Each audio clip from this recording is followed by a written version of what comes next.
আসসালামু আলাইকুম। মানুষের সফলতার পেছনে অনেক কিছু কাজ করে, যেমন নিবেদিত হয়ে কাজ করা, নিরবচ্ছিন্নভাবে পরিশ্রম করে যাওয়া।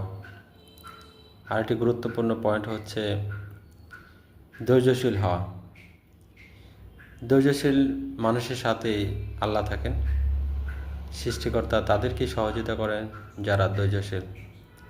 আর আপনি যখন ধৈর্যশীল থাকবেন, অনেক বিপদ থেকে এমনি রক্ষা পাবেন। আপনি কিছু অবস্থায় আপনাকে নীরব থাকতে হবে, ধৈর্যশীল হতে হবে।